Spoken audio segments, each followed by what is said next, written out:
Hey everyone, it's NewbieTube here. So I'm going to be making a small video talking about the anime that is an isekai and not a lot of people like. Okay, maybe a lot of people dislike.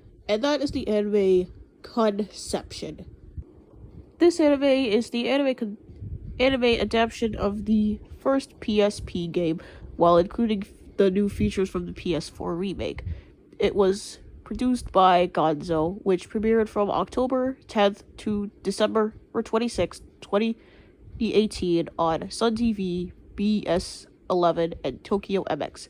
The anime was made to promote Conception Plus. The premise of the show basically goes like this.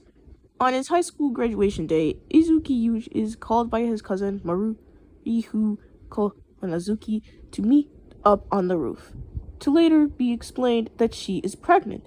Suddenly, a gate of light appears and transports them to a new world, a magical world called Ranvania, filled with star energy. Marihu has been selected as one of the 12 star maidens to serve as the zodiac horoscope as a replacement for one of the previous 12 for Virgo.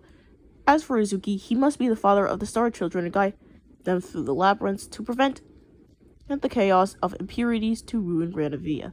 This, or Izuki Emery, who may never be able to return home. This is the premise of the whole franchise according to the game. I think that the premise for the show is slightly different. You'll see what I mean later. It's probably time I tell you more about the Star Maidens and their history and personalities. I won't be going over Izuki's personality because, I'm more interested in the Star Maidens and it's the only thing that's keeping me interested in the show. Ari is the Aries Star Maiden who serves the church and teaches classes there for children. She's like a big sister and tends to God's gift after his battles. She was worried that the next God's gift would be someone terrifying, but felt relieved experiencing Izuki's kindness. Tora is the Taurus Star Maiden, an apprentice mailman training under Boss.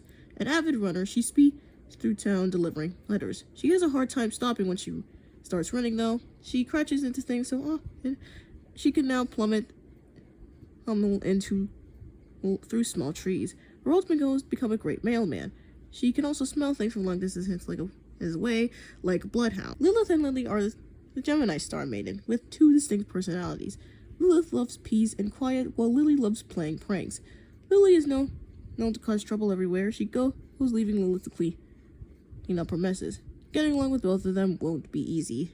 Ruka is the Cancer Star Maiden and a Tsukuyomi who can read others' minds by touching them. She keeps her distance from others so she doesn't tend to hear their innermost thoughts. Her cold facade may keep others away, but those closest to her will nothing more than to feel her warm embrace.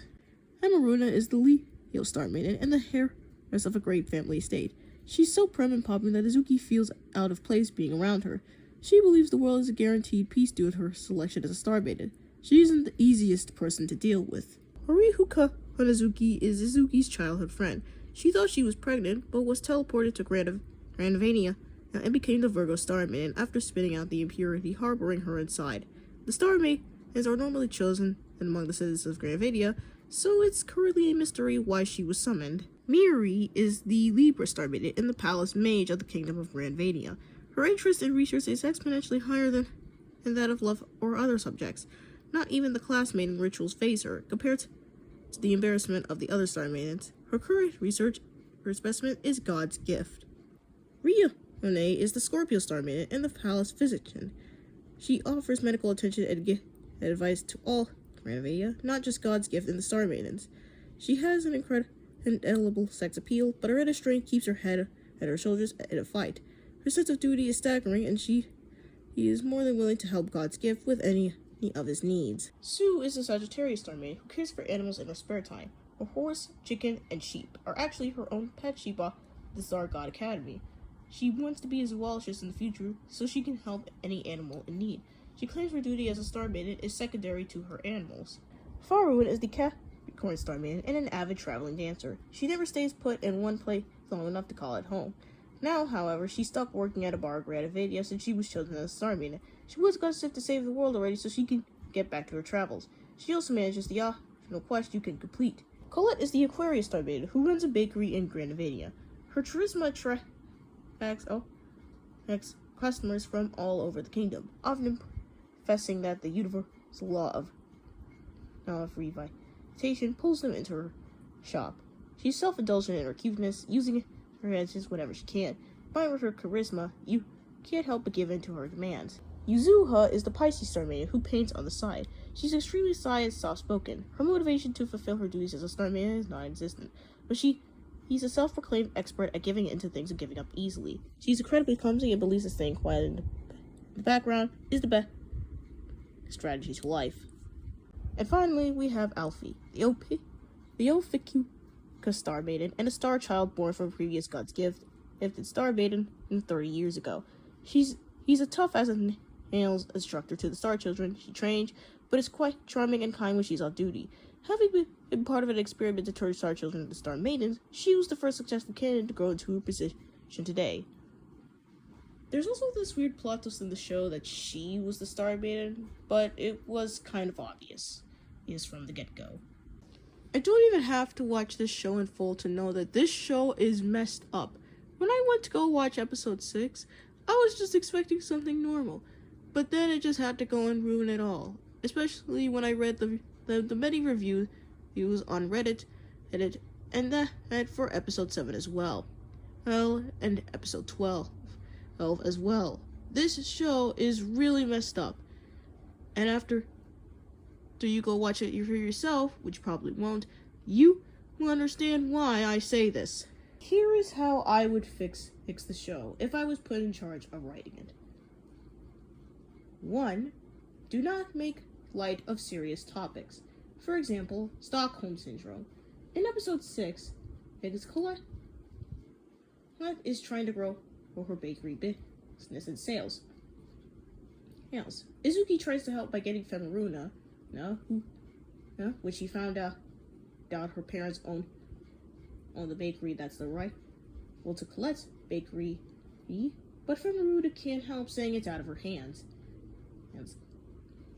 And after Izuki tries to force her, she ends up falling down and bonking her head on a table. Izuki then takes her and traps her in Colette's storage bedroom. And he comes in with a basket of bread and a brown paper bag over his head, making his words inaudible to the audience and Femaruna. However, because Femaruna has amnesia from bonking her head on the table, she can't understand what's going on and is afraid for her life, thinking she's actually been kidnapped. She decides that thinking the bread's been poisoned, to not eat the bread at all, or anything that Izuki gives her. Days or weeks later, Femaruna is found almost starving to death, and Izuki takes off the plastic bag and telling him to take better care of herself, which is crazy, considering that, would you rather get poisoned, or would you fall for this guy? Femaruna, noticing how much Izuki cares for her, falls in love with him. And she even decides to stay inside the storage room and says this is just daily. This is not good of a thing to make, because this is making light of Stockholm Syndrome victims, and that's not good. Even for a show that is trying to do good, but it's just not really good. Number 2, you do not need to sexualize everything. This has been done countless times throughout the show. In episode 7, it happens with Colette and when she tries to create happy bread. In episode 3, it happens with Rione, with many close-up shots of her butt, and so much more.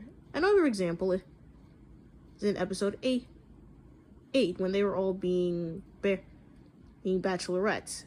This is not, even if it's a show that's meant to be focused on Izuki having create star children in order to fight off the impurities, you do not need to I feel as if the show ties into too many sex jokes, especially with its mascot, Mana. Now, she literally only talks about sexualizing things no matter how, way, shape, or form. Number 3.